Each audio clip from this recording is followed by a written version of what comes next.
गोमंतक तनिष्का व्यासपीठ आणि सरस्वती मंदिरान लेखिकां खातीर खासा स्नेह मेळाव्याचें आयोजन केल्लें। लेखनाची आवड आशिल्ल्या कितल्याशाच बायल लेखिकांनी हातूंत वांटो घेतिल्लो। प्रसन्न बर्वेन ह्या लेखिकांक मार्गदर्शन केलें।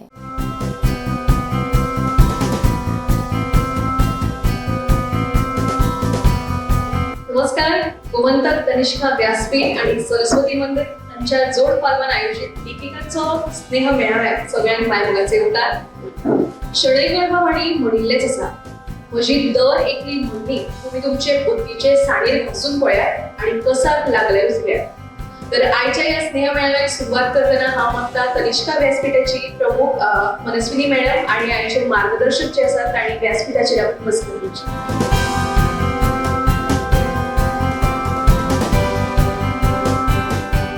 गोमंतकाचे हे तनिष्का व्यासपीठ जे आसा ते ताका फाटली 4 वर्सां जाले ते वावर करता। तशेंच सदांच विंगड उपक्रमांतल्यान जावं आसूं किंवा वेगवेगळे कार्यशाळा आयोजीत करून बायलांक प्रोत्साहन दिवपाचें काम करता।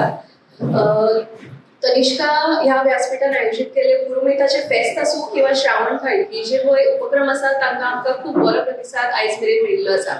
तर आयज आमी हांगा जमिल्ले आसात ताचो उद्देश सांगपा खातीर हांव मागणी करता मॅडम मनस्विनी कडेन तांणी सुत्रां हातांत घेवची। सगळ्यात सुरुवातीला तुमच्या सगळ्यांचं स्वागत तनिष्का व्यासपीठच्या तर्फे आणि गोमंतक तर्फे। तुमच्या सगळ्यांचं गोमंतकशी खूप जुनं आणि छान नातं आहे, त्यामुळे तोही एक मोठा उद्देश होता। पण तनिष्का व्यासपीठ आणि लेखिका व्यासपीठ हे सुरू करण्यामागचा उद्देश हाच की सगळ्या प्रकारच्या सगळ्या स्तरातल्या लेखिका ज्या आहेत, वेगवेगळ्या पद्धतीचं लिखाण करणाऱ्या लेखिका आहेत, त्यांना आपण एकत्र आणावं, एका मंचावर आणावं। हल्ली सगळ्याजणी फक्त कविता करतात। कोणाला विचार, मी कवयित्री आहे, मी कविता करते। म्हणजे साहित्य प्रकारामध्ये, वाङ्मयामध्ये मला वाटतं फक्त कविताच उरल्या आहेत, काव्य प्रकारच उरला आहे। कथा नाही, लघुकथा नाही, कादंबऱ्या नाही, ललित लेखन नाही। म्हणजे काय इतकं सोपं आहे का कविता करणं? सगळे प्रकार हाताळले पाहिजेत आपण। आणि मला वाटतं लेखिका त्यामुळे दैनिक अशी त्यांची नाळ तुटली का काय? कारण दैनिकात कविता येतच नाहीत ना, कविता छापतच नाही, त्यामुळे या सगळ्या लेखिका दूर राहिल्या। मग लिहिणारे हात कोणते आहेत? ते सगळे वेगळेच आहेत लिहिणारे हात। मी कविता पटकन लिहिली, संपलं।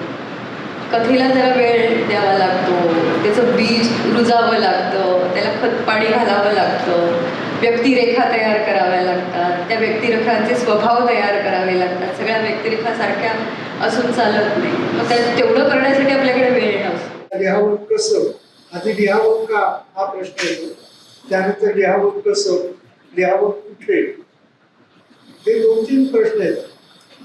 आता लिहावं का, आता जसं मनस्विनी मॅडमने सांगितलं की कविता ललित साहित्य म्हणजे कविता एवढ्यापुरतंच मर्यादित आहे, तसं ते का होतं? कारण ती एक नैसर्गिक प्रेरणा असते आपली, की व्यक्त होण्याची नैसर्गिक प्रेरणा,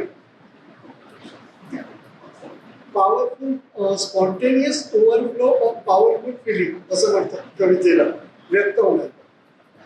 पण त्याला सुद्धा एक अनुबंध असतो, त्याला सुद्धा मर्यादा असते, त्या मर्यादेतच वृत्त असतं, मात्रा अनेक तुम्हाला माहिती आहे। आता कवितेच्या याच्यामध्ये मी सांगायला रला र ट ट केलं म्हणजे कविता होत नाही, ती त्याच्यामध्ये आशय घटना असावी लागते, खूप गोष्टी असाव्या लागतात। तसंच लेखाच्या याच्यामध्ये आता जसं आता पहिला मुद्दा असा